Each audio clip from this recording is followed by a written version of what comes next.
We're going to talk about motivation, and the reason that Michael and I think this is so important to understand how you can be motivated to do what needs to be done to keep your brain healthy is that motivation is being studied as something that can actually be controlled, that you can learn or you can understand how your brain can motivate you. We're going to tie this to passion, we're going to tie this to purpose, we're going to tie this to the brain science of motivation. Michael, let's get started. Yeah, it's fascinating once you get into looking at things like motivation, which I have a tendency to just think, well, there's motivation. Yeah, you go into the bookstore here in Portland, Powell's Books, and there are shelves of self-help motivation of the how-tos. And we're going to get into not just the why to do it, but what's neuroscience know about motivation?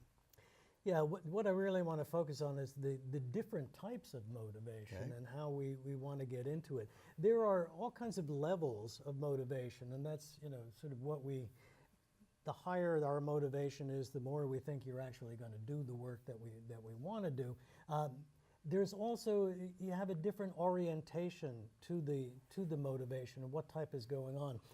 There are these two scientists named Edward Deci and Richard Ryan who have done a lot of work on examining and really sort of figuring out how motivation works. And most of us have heard the difference between intrinsic motivation, meaning sort of it's coming from inside us, and extrinsic motivation, I mean somebody else is telling us to do something.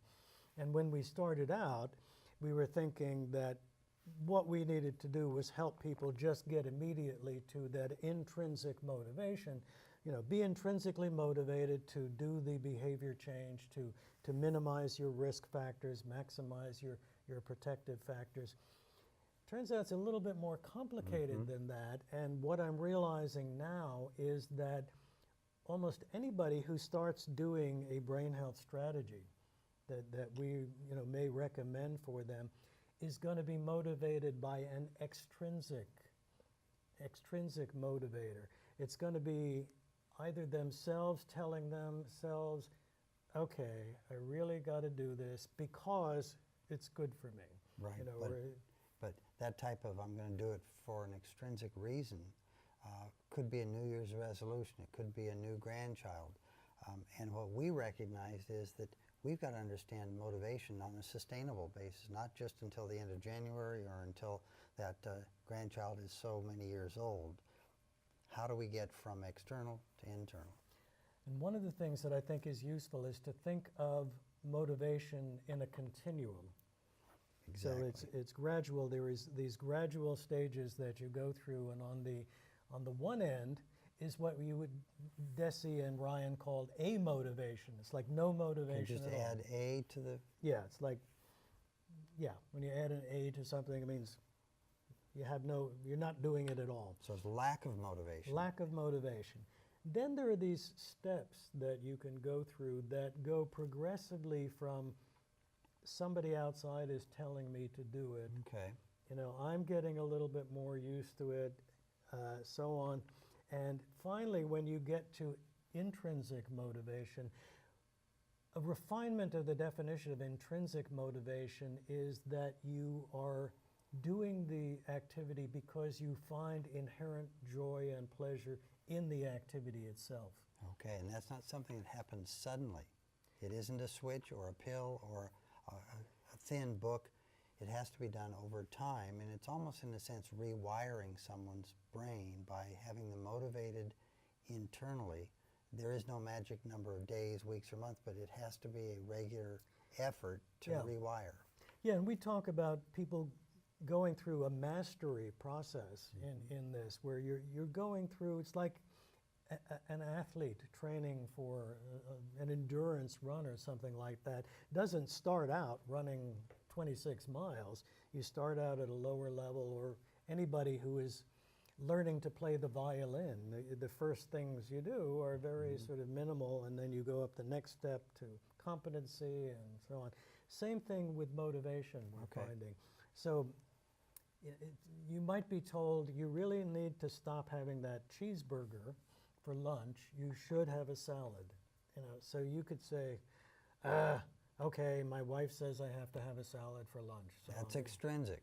It's way extrinsic on Okay. the other end. You're doing it because you don't want your wife or your husband to, To give you a hard nag time. you, yeah. Nag you about it.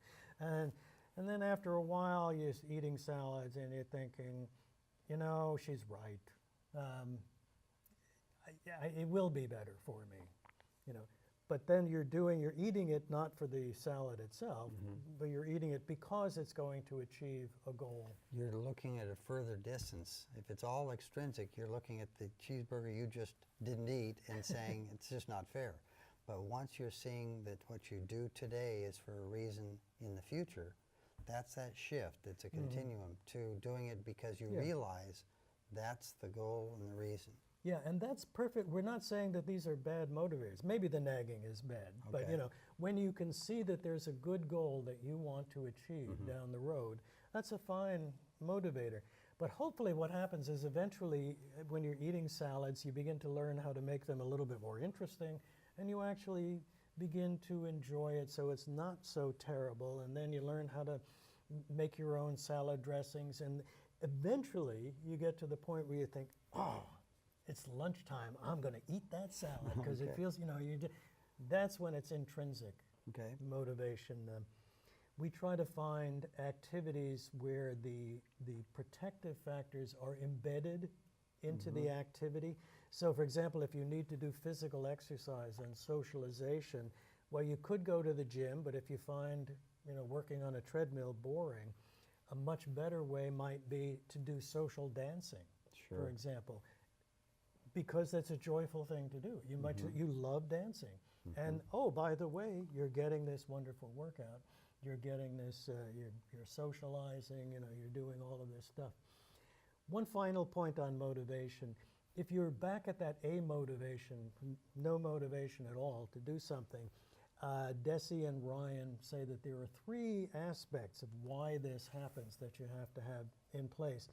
One would be that you don't just see any value in the activity itself. Like, why should I do this? I don't even understand it. And that's partly where our education comes in, helping people see why these activities are important. So when they're doing the activity that they might be doing it begrudgingly, if you have planted that knowledge of what the ultimate result or the longer range result, that can get them over those humps sometimes when they are feeling like what's the use, then they'll be able to know. If you never tell them or educate them as to what's going to happen to their body and their brain years from now, that won't help them motivate. Yeah, exactly. Second thing is competence. Okay. You have to believe that you can actually achieve what's being put in front of you. If your boss comes in and says, Roger, we need a 20-page report on mitochondria tomorrow, and it's like, I don't know the first thing about it. You do, but it's like, if you don't feel competent in being able to achieve what's I'm not motivated to write a paper in a short time period about something I don't know enough about. Why should I do this? I don't know anything. It's going to turn out to be crappy. So that's the competence. Before you beat yourself up for not being able to meet the deadline, understand there's some things you're just not competent yet about. So in terms of brain health and developing your strategy, it's one thing to say, okay, I ought to do these behaviors in order to get brain health, but it's also important to learn and to recognize, people can do this, it will make a change, and you can learn, to moderate your willpower, to find the way to do it so that you actually can do these activities. And in a different segment, we'll be talking about the power of habit and motivation being able to be modified. And the third aspect then is belief. Not believing, it's an amotivator if you don't believe that the activity will actually result in the desired outcome. Your boss comes in and says, that project we're gung-ho about, I want you to do it this way. It's like, that's not going to work. You don't have any motivation to do it if you know it's not going to work, beforehand. Same thing I would think for brain health, and that's why we think education is so important, is to explain to people the steps. Here is why we are making these recommendations. This is what you have to do. and here's the science for why this is actually That's it. happening. If you have that science underneath it, and then you have someone who is challenged to do something and they can see that this is real science, that's the type of motivation that I think works. Yep. Now when the third of the elements that this team of scientists came up with, and that's belief, it reminded me of the Harvard top 10 list that they put out in 2007. And in that top 10 list, and we monitor everything that comes out, and this one came out in 2007, an unexpected number 1 hit the top of the charts. And the science of whether or not having a self-belief really mattered in brain health was the foundation of what we saw in 3 words: believe in yourself. And those 3 words were supported by some new studies back then that showed that if you didn't believe that you were going to be able to improve your memory, then you're destined for failure. So they said that's the first thing you should do in trying to understand how to build a strategy, and that's believe in yourself, because you have to do it. And it fits with this model that if you don't believe that what you're going to be doing is going to get you there, you're not motivated to continue. Yeah, as we've talked about our new MEDS approach to behavior change, M stands for motivation, which is the very first step. You have to be motivated to do it.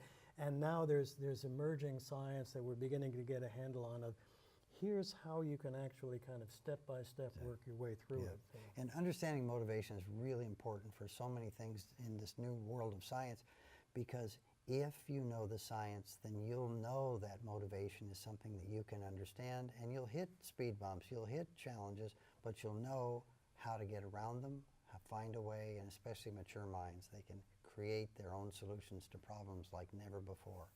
Okay, motivation.